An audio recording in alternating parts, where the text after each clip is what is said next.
Picture this. You're in a high-stakes skateboarding race for your life down the most dangerous hill in Japan.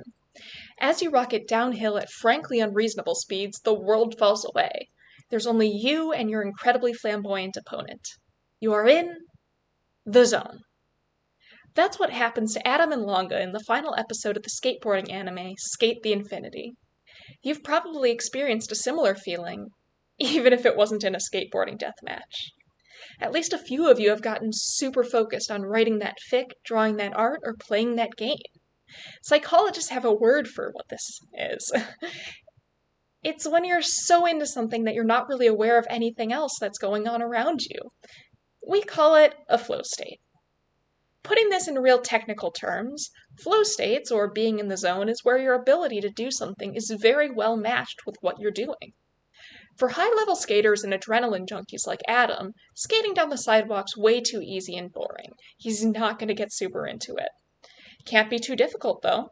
If you've got to skate down the side of a cliff, you're not going to be able to get into the zone because you're too busy doing everything you can to not, die. Whatever you're doing has to hit that sweet spot where you're exactly up to the challenge. It's supposed to be a really good feeling when you hit it.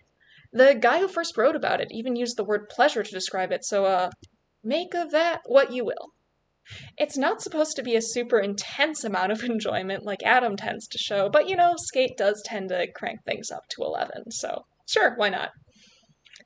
Anyway, it's no surprise that a hedonist like Adam would be chasing after a flow state. He just wants to get that rush and forget his day-to-day life as a politician with a shitty, abusive family. Unfortunately for this dude, and everyone else, really, he picked skateboard racing. And if you want to get into a flow state while you're racing, you have to have the perfect opponent.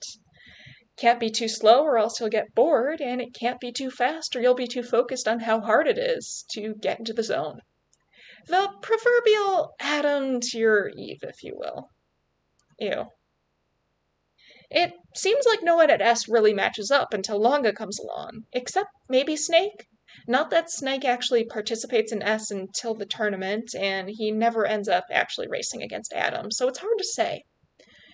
Anyway, I figure, and maybe this is just for my peace of mind, that Adam's not chasing Langa so much as he's chasing the high that skateboarding against Langa can give him. As is, Langa is his only means of getting into the zone, in other words, into a flow state.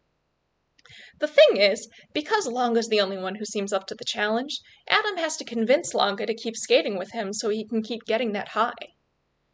I'm guessing that by this point in his life, Adam's just using skating as almost a drug. It's just a means to an end, forgetting his problems and getting the adrenaline high, getting that enjoyment you get from flow states. Because of this, he's more or less forgotten why he initially started skating, and that it can be fun to skate even if your opponent isn't perfectly matched with your abilities. It can be fun to skate just for the sake of skating. That, mixed with his pathological fear of failure instilled by his shitty abusive family, probably led to the villain that everybody loves to hate. I did not mean this to turn into some kind of fucked up analysis of exactly what's wrong with Inosuke Shindo. Right. The zone. Flow states. That's what I was talking about. Flow states, they aren't all good. Like Sk8 implies, they can have a bit of a downside.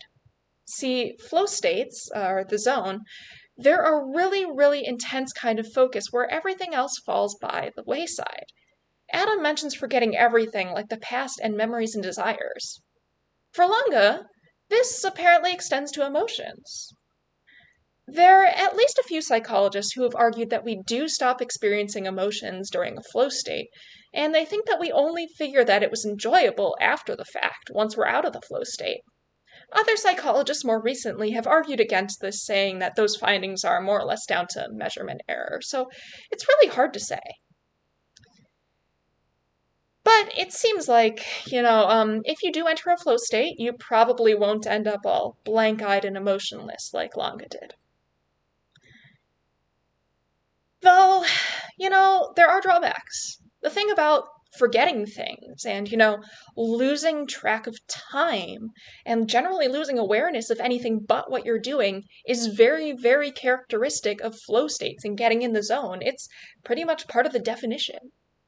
This means that getting into a flow state can have some definite drawbacks. On the less serious end, you might not notice if somebody's trying to get your attention, or you might just forget that you're in class. On the more serious end, you might get so wrapped up in a book or something that you don't hear or see the car barreling towards you. Think the AirPods meme, but the AirPods are skateboarding and the car coming down the road is a bunch of broken planks. So what I'm saying is getting in the zone, maybe even a good thing in a highly controlled professional sports environment. When you're skateboarding in a competition that's never seen an OSHA inspector with combatants that throw bombs and clobber their opponents with their skateboards, maybe don't do that. That kind of got away from me. I'm gonna go see if I can manage a flow state of my own while grading some papers. Skate responsibly, and I'll see you next class. Goodbye, everyone.